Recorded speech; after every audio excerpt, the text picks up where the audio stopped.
All right, so in this video, we're going to take that unit circle that we created in our first activity, and we're going to use that unit circle to create the graphs of our sine and cosine function. So in this video, we're just going to start by looking at the sine function.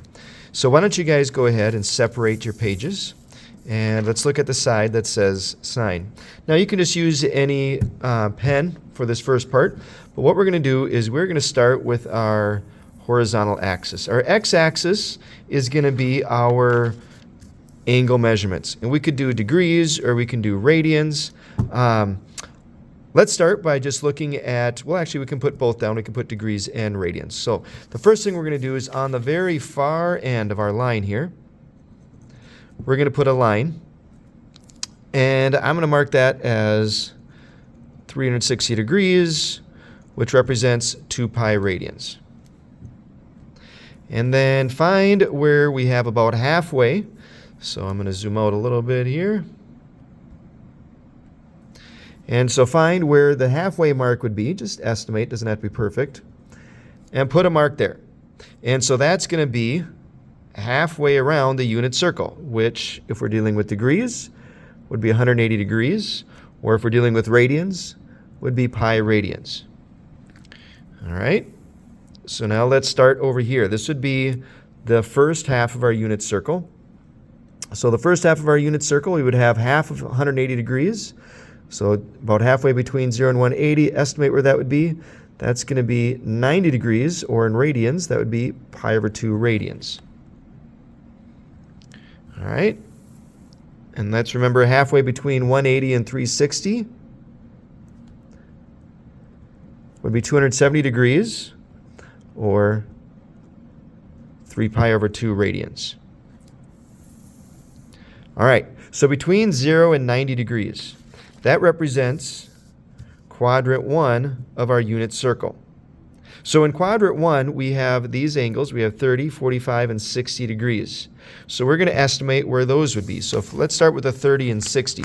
So if we were to break 90 up into thirds, so just estimate. If we were to break that up into thirds, so this would be 1/3, 2/3, 3/3.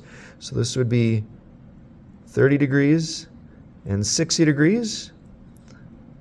Or in radians, this would be pi over 6 radians. And then this would be 1/3, or pi over 3 radians.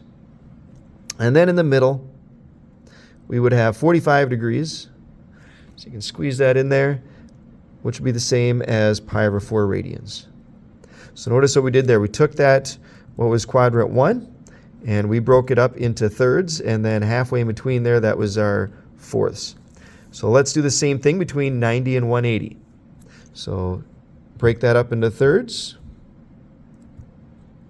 And then in the middle, that would be your 135 degrees. So again, we're going to add, so we're going to do in increments of 30. So 90 plus 30 is 120 degrees. 120 plus 30 would be 150 degrees, and then 150 plus 30 is 180.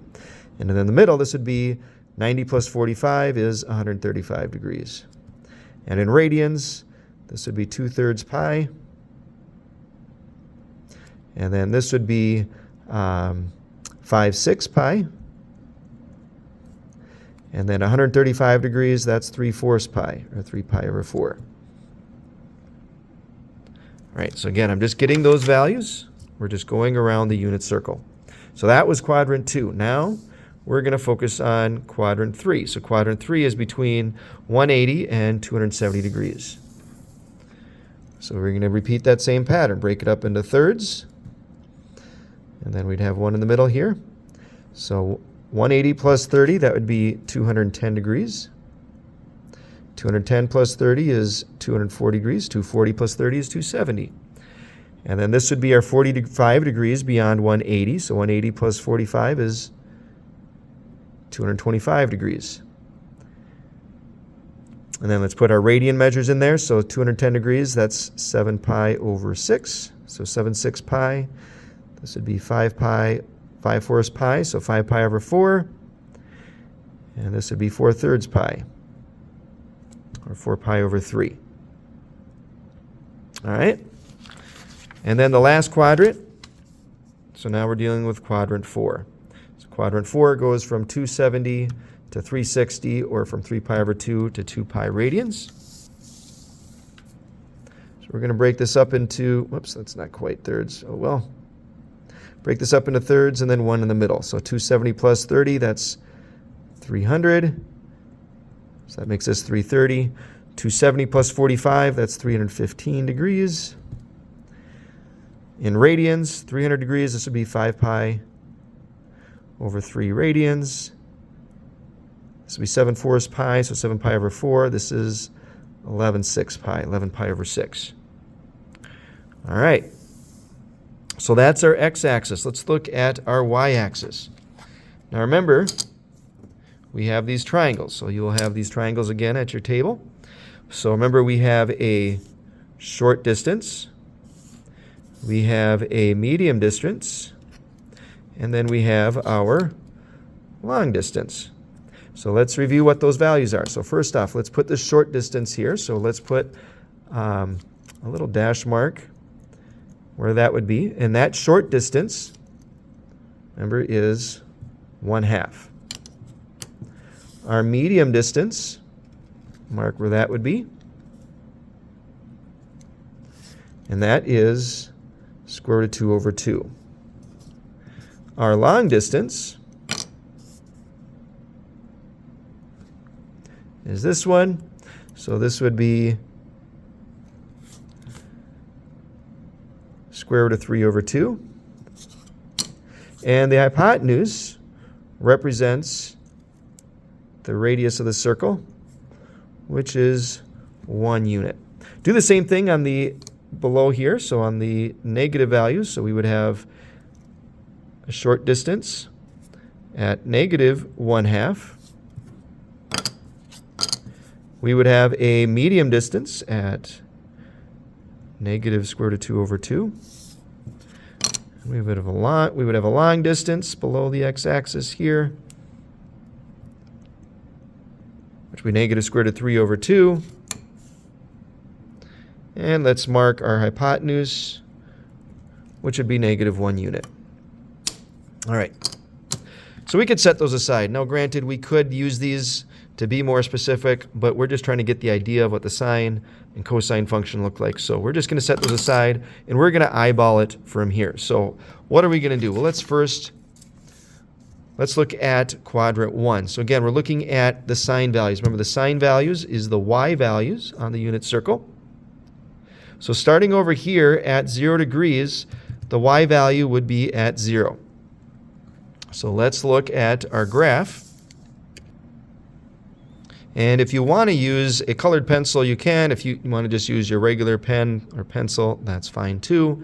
But I like having the color, so I'm going to use red for the sine function.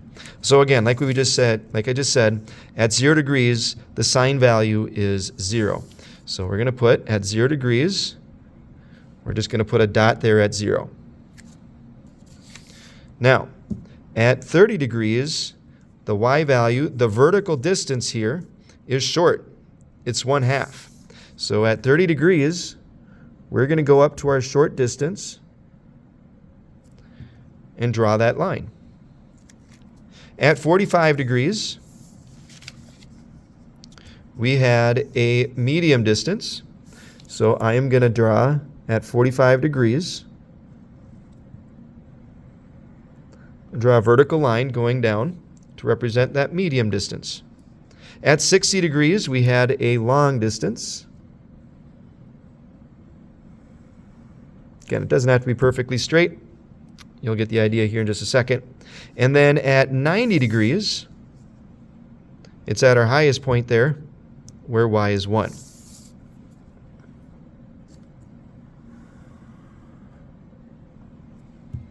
Okay, so that's quadrant 1. Now let's look over at quadrant 2. Again, we're looking at the y values. So our next one here at 120 degrees, that vertical distance is at square root of 3 over 2. That's a long distance.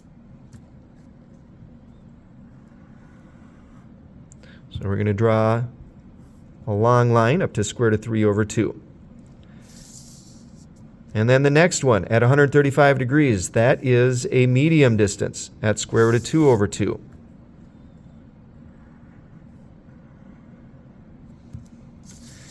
And then at 150 degrees, that's a short distance at 1/2. So again, I'm just lining these up best I can. Again, not using a straight edge, doesn't have to be perfect, but you get the idea. And then at 180 degrees, the y value is 0 again. And now we're going to continue into quadrant 3. Now in quadrant 3, we're dealing with values below the x-axis. So the y values now are negative. So at 210 degrees or 7 pi over 6, that's a short distance below the x-axis. So that's at negative 1/2. And then at 225 degrees, that's a medium distance. So at negative square root of 2 over 2. And then at 240 degrees, probably getting the hang of it here, but at 240 degrees, we're looking at a long distance. And then at 270 degrees, guess what? That's at negative 1. And then you can complete that pattern. You can probably see what's going to happen next. So at 300 degrees, that would be at negative square root of 3 over 2. The sine of 315 degrees would be at our medium distance at negative square root of 2 over 2. The sine of 330 degrees would be at our short distance at negative 1/2. And the sine of 360 or 2 pi would be back at 0. So now what we can do is along that outside edge, you can use a pen or another pencil or, I'll use a pen. And we're going to go and we're going to connect the outside of each of these.